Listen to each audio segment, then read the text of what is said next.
아따, 주인님들. 오늘도 잘 지내셨소? 춘심이가 또 재미나게 들려드릴 이야기가 있으니께 얼른 앉으시고 귀 쫑긋 세워두소. 고요한 산골에 서늘한 바람과 함께 검은 도포자락을 휘날리며 나타난 이가 있었으니 그가 바로 저승 시왕청 소속 경력 300년을 자랑하는 저승사자 강림이었습니다. 강림으로 말할 것 같으면 한 번 찍은 망자는 절대 놓치는 법이 없고 그 서슬 퍼런 눈빛만으로도 원귀들이 오금을 저린다는 저승 제일의 차사였지요. 티끌 하나 묻지 않은 검은 각과 도포, 창백하리만치 하얀 얼굴에 서린 냉기는 한여름 더위도 싹 가시게 할 정도였습니다. 그가 오늘 이 누추한 산골까지 행차한 이유는 단 하나, 수명이 다한 이복순이라는 처녀의 넋을 거두기 위함이었지요. 강림은 익숙하게 복순의 집 마당으로 들어섰습니다. 마당 한편에는 콩을 삶는 구수한 냄새가 진동하고 있었고 부엌에서는 달그락거리는 소리가 들려왔지요. 강림은 헛기침을 한번 하고는 품에서 붉은색 표지에 명부를 꺼내 들었습니다. 이제 복순의 이름을 3번 부르기만 하면 임무는 끝나는 것이었습니다. 그는 최대한 위엄 있고 낮게 깔린 목소리로 첫 번째 이름을 불렀습니다. 이복순. 그 순간이었습니다.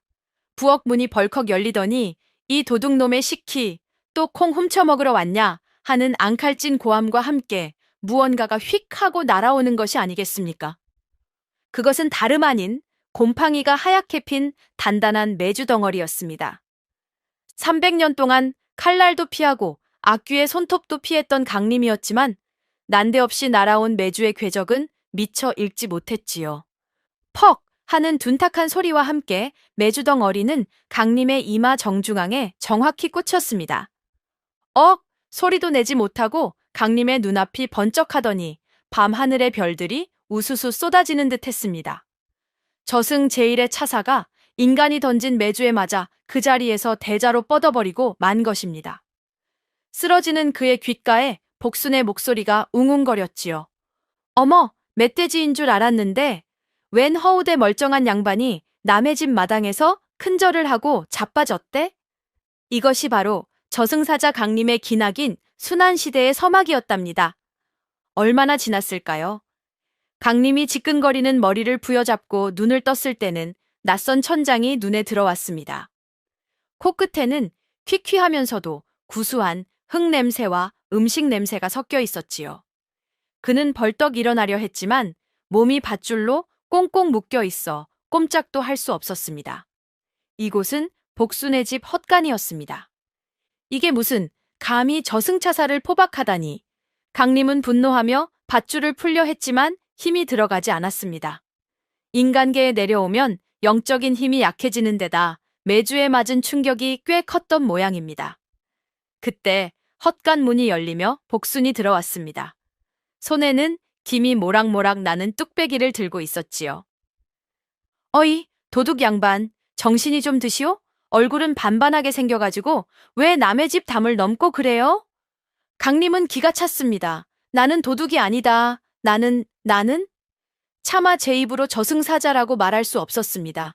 미친 사람 취급을 받을 게 뻔했으니까요. 그는 짐짓 위엄을 부리며 말했습니다. 나는 지나가던 선비다. 길을 잃어 잠시 들렀거늘 이 무슨 무례한 짓이냐. 선비? 선비가 야밤에 남의 집 마당을 서성거려요? 거짓말도 정도껏 해야지. 복수는 코웃음을 치며 뚝배기를 바닥에 내려놓았습니다. 그때 강림의 눈이 휘둥그레졌습니다. 펄펄 끓는 된장찌개 뚝배기 밑에 깔려있는 저 붉은색 종이 뭉치, 저것은? 아니, 저것은. 강림이 비명을 질렀습니다. 복순이 뚝배기 받침으로 쓰고 있는 그것은 다름 아닌 저승사자의 생명과도 같은 명부였던 것입니다. 저승의 법도가 적힌 절대 훼손되어서는 안 될 귀한 물건이 뜨거운 뚝배기 밑에서 지글지글 타고 있었습니다. 이거요? 아까 마당에 떨어져 있길래 주워왔죠. 종이가 질긴 게 냄비 받침으로 딱이던데? 당장 그것을 치우지 못할까? 그것이 어떤 물건인데? 강림이 버럭 소리를 질렀지만 복수는 눈 하나 깜짝하지 않았습니다. 오히려 그 순간 강림의 배에서 꼬르륵 하는 천둥 같은 소리가 헛간을 울렸습니다. 300년 만에 처음 느껴보는 인간의 육체가 보내는 배고픔이라는 신호였습니다. 강림의 얼굴이 홍당무처럼 붉어졌습니다. 저승 제1의 차사가 냄비 받침이 된 명부를 앞에 두고 배가 고파 꼬르륵거리다니. 위험이고 체면이고 땅바닥에 내동댕이 쳐진 순간이었지요. 복수는 꼬르륵 소리에 피식 웃음을 터뜨렸습니다. 거봐요. 배고파서 콩 훔치러 온 거 맞네. 양반 체면에 도둑질은 부끄럽고 배는 고프고 딱하네 딱해. 강림은 억울해서 미칠 지경이었습니다. 아니라니까. 나는 콩 따위는 관심 없다. 그저 내 물건을 돌려달란 말이다. 이 붉은 책 말이요? 가만 보니 글씨도 빼곡하고 종이 질도 좋은 게 꽤 귀한 물건 같긴 하네. 복수는 명부를 이리저리 돌려보며 흥정을 시작했습니다. 좋아요. 이걸 돌려주면 당신은 바로 도망갈 거 아니요? 보아하니 빈털털이 가출한 빚쟁이 선비 같은데 밥값은 하고 가셔야지. 밥값이라니? 내 너에게 밥을 달라 청한 적 없다. 이 뚝배기 냄새 맡고 꼬르륵거린 게 누군데 그래요? 우리 집 가훈이 일하지 않는 자 먹지도 말라예요. 밥 한 끼 배불리 먹여줄 테니 대신 밥값을 해요. 그럼 이 책도 돌려주고 밧줄도 풀어주리다. 강림은 기가 막혀 말이 나오지 않았습니다. 감히 인간 따위가 저승차사에게 노동을 강요하다니. 당장이라도 명부를 빼앗아 저승으로 돌아가고 싶었지만 명부는 복순의 손에 있었고 배는 쥐어짜듯 아파왔으며 몸은 묶여 있었습니다. 지금 당장 힘을 써서 탈출한다 해도 명부를 훼손당하거나 잃어버리면 염라대왕에게 영원히 지옥불 청소를 명받을지도 모를 일이었습니다. 강림은 깊은 한숨을 내쉬었습니다. 일단 밧줄을 풀고 명부를 되찾는 것이 급선무였습니다. 그리고 기회를 봐서 이 당돌한 처녀의 이름을 3번 부르고 저승으로 데려가면 그만일 것입니다. 좋다. 내 밥값을 하마. 무엇을 하면 되느냐. 글을 읽어주랴. 시를 지어주랴. 강림의 물음에 복수는 씩 웃으며 헛간 구석에 있는 쟁기를 가리켰습니다. 시는 무슨 쟁기질이나 해요. 내일 아침까지 저 앞밭 1000평을 다 갈아엎으면 됩니다. 강림은 자신의 귀를 의심했습니다. 쟁기? 밭? 붓이나 잡던, 사실은 사람 잡던 이 고운 손으로 흙을 파라고? 하지만 복순의 눈은 진지했습니다. 날이 밝았습니다. 지리산의 아침 해가 쨍하니 떠올랐고 강림은 밭두렁 한가운데 멍하니 서 있었습니다. 그의 꼴은 가관이었습니다. 고고하던 검은 도포는 벗어 던지고 복순이 던져준 헐렁한 일바지에 무명 저고리를 걸친 채였지요. 머리에 쓴 갓은 삐딱하게 기울어져 있었고 손에는 묵직한 쟁기가 들려 있었습니다. 자, 해 떨어지기 전까지 다 못 끝내면 국물도 없어요. 복수는 감자 바구니를 옆구리에 끼고 다른 밭으로 횡하니 가버렸습니다. 강림은 황망한 표정으로 드넓은 밭을 바라보았습니다. 평생 칼만 휘둘러 봤지 쟁기질은커녕 호미질도 해본 적 없는 그였습니다. 이 강림이 고작 밭이나 가려고 지상에 내려온 것이 아닌데 그는 울분을 토하며 쟁기를 땅에 박았습니다. 하지만 소도 없이 맨손으로 쟁기를 끄는 것은 불가능에 가까웠습니다. 끙끙대며 한 걸음을 옮길 때마다 손바닥이 까지고 허리가 끊어질 듯 아팠지요. 지나가던 동네 강아지가 그 꼴을 보고 멍멍 짖으며 비웃는 듯 했습니다. 안 되겠다. 이대로는 날이 새도 못 끝낸다. 강림은 주위를 살폈습니다. 복수는 보이지 않았고 인적도 드물었습니다.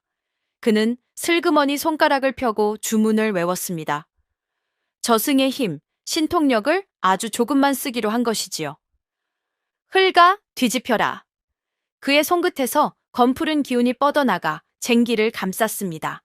그러자 기적 같은 일이 벌어졌습니다. 쟁기가 마치 살아있는 짐승처럼 스스로 땅을 파헤치며 앞으로 나아가는 것이 아니겠습니까? 강림은 쟁기 손잡이에 손만 얹고 룰루랄라 따라가기만 하면 되었습니다. 순식간에 밭 고랑이 시원하게 만들어지고 흙덩이들이 공중제비를 돌며 부드럽게 갈아엎어졌습니다. 반나절도 안 되어 1000평의 밭이 말끔하게 정리되었습니다. 땀 한 방울 흘리지 않고 일을 마친 강림은 짐짓 힘든 척 숨을 몰아쉬며 밭두렁에 앉아 있었습니다. 점심때가 되어 돌아온 복수는 그 광경을 보고 입을 다물지 못했습니다. 세상에, 이걸 반나절 만에 다 했단 말이에요? 소도 없이 혼자서? 복수는 눈을 반짝이며 달려와 강림의 등을 팡팡 두드렸습니다. 아니, 샌님인 줄 알았더니 완전 천하장사네. 일머리가 아주 타고났어. 내가 사람 보는 눈은 있다니까. 복순의 물개박수와 칭찬 세례에 강림은 당황스러우면서도 묘한 기분이 들었습니다. 300년 동안 무섭다, 살려달라는 소리만 듣다가 일 잘한다, 대단하다는 칭찬을 들으니 어깨가 으쓱해지는 것이 아니겠습니까? 그는 헛기침을 하며 거만하게 말했습니다. 이 정도야 뭐, 식은 죽 먹기지. 저승사자가 밭갈기의 재능을 발견하는 참으로 기묘한 순간이었습니다. 일을 마쳤으니 이제는 밥을 먹을 차례였습니다. 복수는 약속대로 푸짐한 밥상을 차려내왔습니다. 김이 모락모락 나는 밥, 밭에서 갖다 온 채소로 끓인 구수한 된장찌개, 그리고 붉은 양념이 먹음직스럽게 버무려진 배추 겉절이였습니다. 강림은 밥상을 앞에 두고 침을 꿀꺽 삼켰습니다. 하지만 망설임도 있었습니다. 저승의 존재가 인간의 음식을 먹으면 지상의 기운에 묶여 저승으로 돌아가는 길이 험난해진다는 금기 때문이었습니다. 한 숟갈만, 딱 한 숟갈만 맛보고 마는 것이다. 강림은 떨리는 손으로 숟가락을 들어 된장찌개를 한 입 떠넣었습니다. 그 순간 입안 가득 퍼지는 구수하고 짭조름한 맛, 그리고 뒤이어 느껴지는 칼칼한 감칠맛에 그의 동공이 확장되었습니다. 300년 동안 제사상에 올라오는 식어 빠진 음식 냄새만 맡다가 갓 지은 따뜻한 밥상의 맛을 보니 그야말로 신세계가 열린 듯 했습니다. 이것은 천상의 맛이로구나. 강림은 체면도 잊고 허겁지겁 밥을 퍼먹기 시작했습니다. 특히 그의 입맛을 사로잡은 것은 바로 겉절이였습니다. 이 붉고 매운 풀무침은 대체 무엇이냐? 혀가 아릴 듯 매운데 자꾸만 손이 가는구나. 그게 김치라는 거예요. 겉절이. 맛있죠? 많이 먹어요. 일꾼 양반. 복수는 흐뭇하게 웃으며 밥그릇에 겉절이를 척척 얹어주었습니다. 강림은 매워서 쌕쌕 꺼으면서도 젓가락질을 멈추지 못했습니다. 땀을 뻘뻘 흘리며 밥 한 그릇을 뚝딱 비운 그는 배를 두드리며 생각했습니다. 저승에 돌아가면 염라대왕님께 이 맛을 꼭 보고해야겠다. 아니, 이 맛 때문에라도 당분간은 여기 있어도 괜찮지 않을까? 배도 채웠고 일도 해줬으니 이제 본분을 다할 시간이었습니다. 강림은 명부를 되찾지는 못했지만 일단 그녀의 이름을 3번 불러 넋을 빼낸 뒤 명부를 챙겨갈 요량이었지요. 오후가 되어 나른한 햇살 아래 복수는 마루에 앉아 옥수수를 까고 있었습니다. 강림은 그 뒤로 슬그머니 다가가 비장한 표정으로 첫 번째 이름을 불렀습니다. 이복순. 그의 목소리에는 저승의 힘이 실려 있어 듣는 이의 영혼을 울리게 되어 있었지요. 복순이 응? 하고 뒤를 돌아보았습니다. 왜요? 밥 먹고 나니까 졸려요? 강림은 무시하고 두 번째 이름을 불렀습니다. 더욱 낮고 음산하게. 복순. 이제 한 번만 더 부르면 끝이었습니다. 강림이 숨을 깊게 들이마시고 마지막으로 입을 열려는 찰나. 아, 맞다. 이거 먹어봐요. 복순이 갑자기 뒤돌아서며 갓 쪄낸 뜨거운 감자 하나를 강림의 입에 쑥 밀어 넣었습니다. 웁. 뜨거운 감자가 입안을 가득 채우는 바람에 강림은 이복순 대신 뜨거라는 비명만 지르고 말았습니다. 입천장이 닦아진 강림이 눈물을 글썽이며 펄쩍펄쩍 뛰자 복수는 배꼽을 잡고 웃었습니다. 하하하, 호호 불어서 먹으라니까 배고파서 이름 부른 거 아니었어요? 강림은 분통이 터졌지만 입이 얼얼해서 말을 할 수가 없었습니다. 첫 번째 시도는 감자 때문에 실패했습니다. 몇 시간 뒤 다시 기회가 왔습니다. 복순이 냇가에서 빨래를 하고 있을 때였지요. 강림은 이번에야말로 끝내리라 다짐하며 뒤에서 접근했습니다. 이복순. 또 왜요? 이복순. 복순이 젖은 손을 털며 환하게 웃으며 돌아보았습니다. 오후의 햇살이 그녀의 물기 어린 얼굴에 반사되어 반짝였습니다. 왜 자꾸 불러요, 오라버니? 심심해요? 같이 빨래할래요? 오라버니라는 말과 함께 그녀가 지은 무장해제 눈웃음에 강림의 심장이 쿵 하고 내려앉았습니다. 300년 동안 멈춰있던 심장이 갑자기 제멋대로 뛰기 시작한 것입니다. 그는 멍하니 그녀의 얼굴을 바라보다가 입속에서 맴돌던 세 번째 이름을 꿀꺽 삼키고 말았습니다. 아, 아니다. 그냥 날씨가 좋아서. 강림은 얼굴이 달아올라 도망치듯 자리를 피했습니다. 저승사자가 인간의 미소 한 방에 무너지다니. 그는 자신의 나약함에 머리를 쥐어뜯으며 괴로워했습니다. 강림이 복순의 집에서 머슴 노릇을 하며 며칠을 보내던 어느 날 불청객이 찾아왔습니다. 마을 사또의 외아들이자 온 동네가 다 아는 한량 이방원이었습니다. 그는 비단옷을 빼입고 부채를 흔들며 복순의 집 대문을 걷어찼습니다. 복순아, 오라버니 왔다. 내 얼굴 보러 안 나올 테냐? 이방원은 오래전부터 복순을 짝사랑하여 끈질기게 치근덕거리는 인물이었습니다. 복순이 질색을 하며 피하자 그는 더 안달이 나서 매일같이 찾아와 행패를 부리곤 했지요. 복순이 인상을 찌푸리며 마당으로 나가자 방원은 그녀의 손을 덥석 잡으려 했습니다. 비싼 비단도 가져왔고 네가 좋아하는 곶감도 가져왔다. 이제 그만 튕기고 내 첩으로 들어오거라. 호강시켜준다니까? 이거 놓지 못해요. 누가 당신 첩으로 간대요? 썩 꺼져요. 복순이 거절하자 방원은 표정을 바꾸며 험악하게 굴기 시작했습니다. 이것이 오냐 오냐 했더니 네가 정령 혼이 나봐야 정신을 차리겠느냐. 그때 헛간에서 그 모습을 지켜보던 강림의 눈썹이 꿈틀거렸습니다. 자신이 데려가야 할 명부의 주인을 감히 다른 놈이 건드리다니. 아니, 그보다 더 알 수 없는 뜨거운 감정이 가슴 밑바닥에서 치고 올라왔습니다. 그것은 저승사자에게는 있어서는 안 될 감정, 바로 질투와 분노였습니다. 저 녀석이 감히 아니, 복순이에게 손을 대? 강림은 손가락을 튕겼습니다.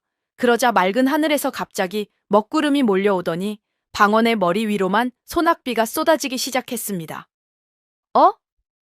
이게 무슨 조화야?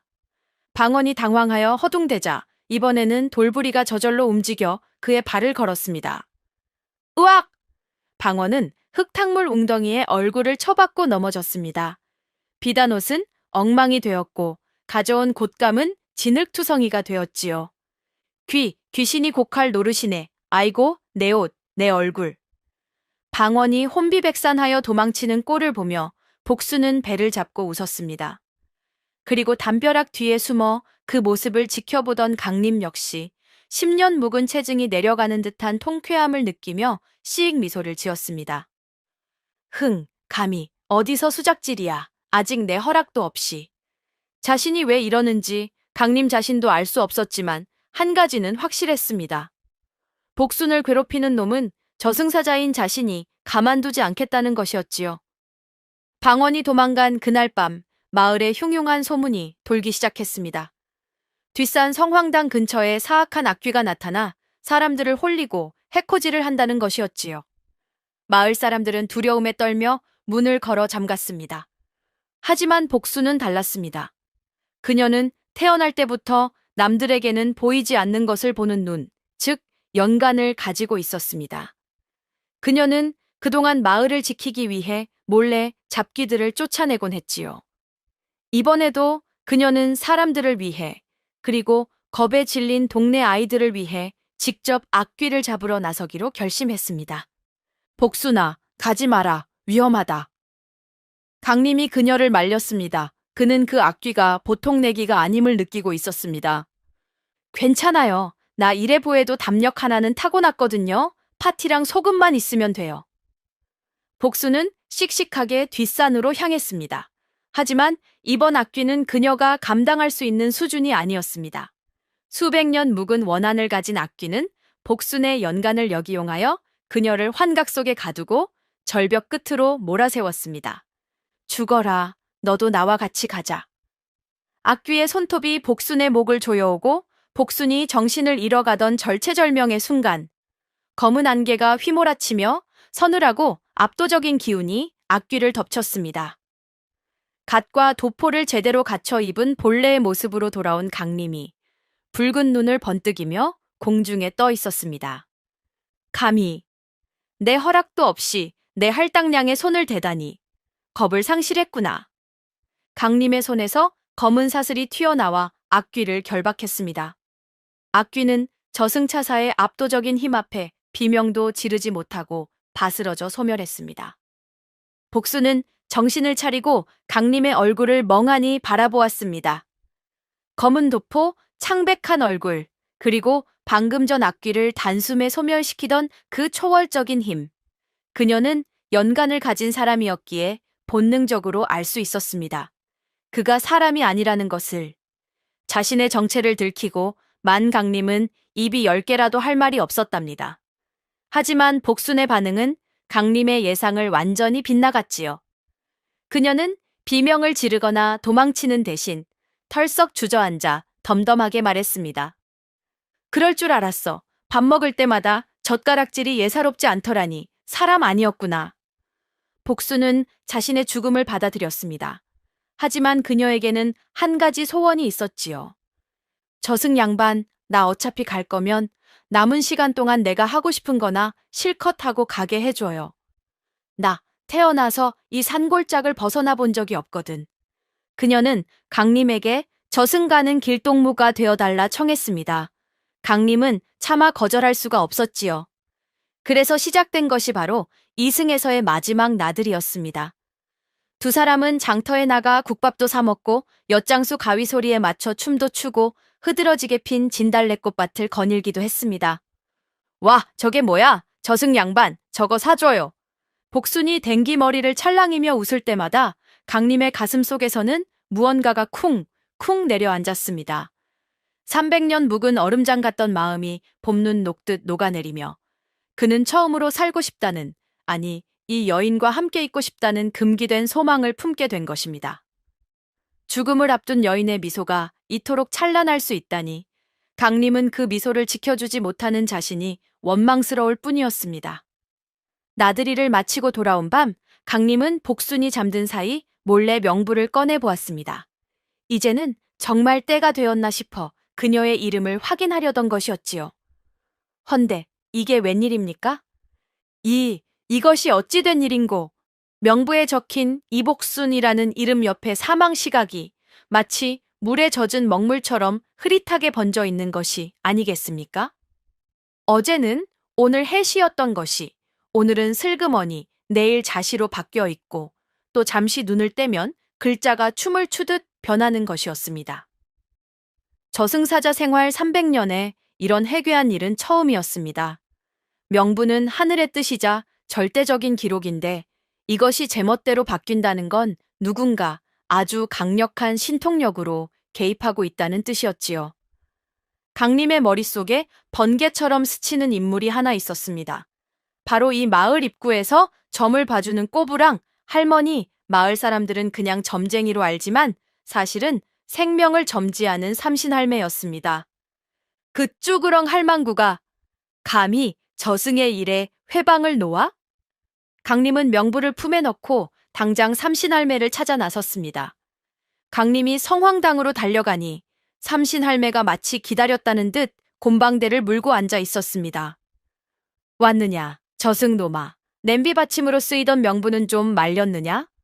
할매의 능청스러운 말에 강림이 버럭 소리를 질렀습니다. 할망구, 이게 무슨 짓이야? 왜 명부의 글자가 춤을 추는 것이냐? 네가 장난질을 친 것이지? 삼신할매는 껄껄 웃으며 연기를 내뿜었습니다. 이 맹추 같은 놈아, 내가 아니라 내 놈 마음이 그리 만든 것이다. 내 마음이라니? 그 아이 복순이는 본래 남을 살릴 운명을 타고났지. 허나 제명을 깎아 남을 살리니 명이 짧을 수밖에. 헌데 지금 그 아이를 살리고 싶어하는 강력한 염원 하나가 하늘의 뜻을 묘하게 비틀고 있구나. 그게 누구겠느냐? 강림은 말문이 막혔습니다. 바로 자신이었습니다. 자신이 복순을 살리고 싶어 하는 그 간절한 마음이 저승의 절대적인 법칙마저 흔들고 있었던 것입니다. 네가 그 아이를 사랑하는 마음이 커질수록 그 아이의 명줄도 고무줄처럼 늘어나는 게야. 허나 명심해라. 억지로 늘린 명줄은 언젠가 툭 끊어지기 마련. 네가 선택해야 할 것이다. 삼신할매의 말은 수수께끼 같았지만 강림은 깨달았습니다. 자신이 저승사자로서의 본분을 버려야만 그녀를 살릴 수 있다는 것을요. 그날 밤 하늘이 찢어질 듯한 천둥 소리가 지리산을 뒤흔들었습니다. 마른 하늘에 검붉은 번개가 치더니 복순의 집 앞마당에 시커먼 연기가 피어올랐지요. 그것은 저승에서 보내온 염라대왕의 전령이었습니다. 허공에서 염라대왕의 진노한 목소리가 울려 퍼졌습니다. 강림, 내 이놈, 지상에 내려간 지가 언제인데 아직도 빈손이냐? 내 놈이 정령사자의 본분을 망각하고 인간 계집에게 홀린 것이냐? 염라대왕의 호통소리에 산천초목이 벌벌 떨었습니다. 그는 강림에게 최후 통첩을 내렸습니다. 내일 밤 자식까지 그 여인의 목을 베어오지 않으면 저승 차사들을 풀어 내 놈의 목을 먼저 칠 것이다. 이것은 왕명이다. 강림은 주먹을 꽉 쥐었습니다. 올 것이 왔습니다. 방 안에서 덜덜 떨고 있는 복순을 보며 강림은 결심했습니다. 차라리 내가 죽을지언정 이 여인을 내줄 수는 없다. 도망가자. 강림은 복순의 손을 낚아챘습니다. 짐을 챙길 시간도 없었습니다.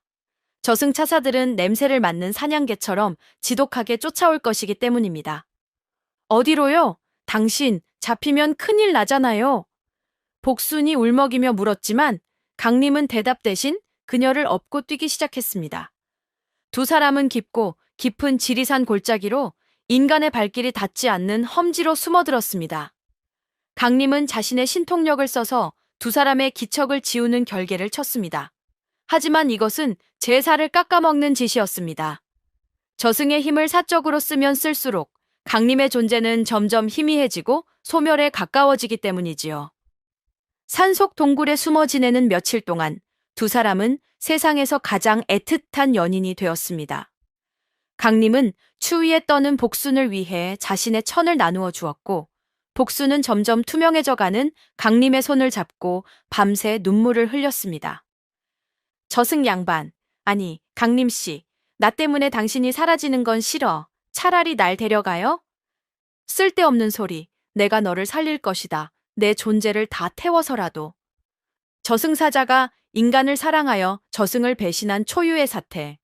그 끝은 파멸뿐임을 알면서도 두 사람은 서로를 놓지 못했습니다. 도망자 생활이 길어질수록 강림의 상태는 악화되었습니다. 그의 몸은 가끔씩 연기처럼 흩어졌다 다시 모이기를 반복했고, 얼굴은 창백하다 못해 투명해져 갔지요. 저승의 규율을 어긴 대가로 소멸이 시작된 것입니다. 복수는 더 이상 볼 수 없었습니다. 자신이 살고자 사랑하는 이를 죽이는 꼴이 되었으니까요. 그녀는 굳은 결심을 했습니다. 어느 날 새벽, 복수는 잠든 강림의 곁을 조용히 빠져나왔습니다. 그리고 결계 밖으로 걸어 나갔지요. 여기에요. 내가 여기 있어요. 나를 잡아가요. 복수는 산을 향해 고래고래 소리를 질렀습니다. 저승 차사들에게 자신의 위치를 알린 것입니다. 곧이어 검은 그림자 수십 개가 새우산한 바람과 함께 그녀를 에워쌌습니다. 추격조들이었습니다. 뒤늦게 잠에서 깬 강림이 뛰쳐나왔을 때는 이미 늦었습니다. 차사들의 칼끝이 복순의 목을 겨누고 있었지요. 안 돼, 그 여자에게 손대지 마라. 강림이 절규하며 달려들었습니다. 강림은 만신창이가 된 몸으로 차사들과 맞서 싸웠지만 역부족이었습니다. 수십 명의 차사들이 그를 포위하고 제압했지요. 강림, 대왕님의 명이다. 둘 다 끌고 오라 하셨다. 강림은 바닥에 엎드린 채 고개를 들었습니다. 그의 눈빛은 짐승처럼 형형했습니다. 좋다. 내 발로 가겠다. 대신 염라대왕님 앞에서 정식으로 재판을 받게 해다오. 내 할 말이 있다. 이례적인 일이었습니다. 산 사람을 데리고 저승의 문턱을 넘다니요. 하지만 강림의 기세가 워낙 등등하여 차사들도 그를 함부로 할 수 없었습니다. 결국 강림은 복순의 손을 꼭 잡고 산채로 저승문을 넘게 되었습니다. 무서워하지 마. 내 뒤에만 있어. 저승의 풍경은 삭막하고 무시무시했지만 복순은 강림의 따뜻한 손을 느끼며 두려움을 이겨냈습니다. 사랑하는 이와 함께라면 지옥불도 두렵지 않았지요. 염라대왕의 궁전은 서리빨 같은 위엄으로 가득 찼습니다. 높은 옥좌에 앉은 염라대왕이 천둥 같은 목소리로 꾸짖었습니다. 강림, 네가 미쳤구나. 고작 인간 계집 하나 때문에 300년 공덕을 시궁창에 버리다니. 강림은 복순을 등 뒤로 숨기고 당당하게 말했습니다. 제 300년 공덕을 모두 대왕님께 바치겠습니다. 차사직도 내놓겠습니다. 아니, 제 목숨을 거두셔도 좋습니다. 그러니 부디 이 여인의 남은 생만은 허락해 주십시오. 염라대왕은 콧방귀를 뀌었습니다. 법도는 법도다. 죽을 운명을 거스를 수는 없다. 하지만 강림이 물러서지 않고 자신의 영혼까지 걸겠다고 하자 염라대왕의 눈빛이 변했습니다. 그는 짓궂은, 아니 잔혹한 제안을 하나 던졌습니다. 좋다, 기회를 주마. 저승 끝에는 망각의 강이 흐른다. 그 강을 거슬러 올라가면 생명부가 보관된 서고가 나오지. 그곳에서 이 여자의 이름이 적힌 페이지를 찾아 찢어라. 그리하면 이 여자는 살 것이다. 희망이 보이는 듯 했습니다. 하지만 염라대왕의 뒷말이 무서웠지요. 허나 망각의 강물은 닿기만 해도 모든 기억을 태워버린다. 네가 강을 건너는 동안 너는 네가 누구인지, 저 여자가 누구인지, 왜 그곳에 가는지조차 모두 잊게 될 것이다. 그래도 가겠느냐? 그것은 기억을 담보로 한 잔인한 내기였습니다. 강림은 망설임 없이 망각의 강으로 뛰어들었습니다. 강물은 펄펄 끓는 용암처럼 뜨겁고 얼음처럼 차가웠습니다.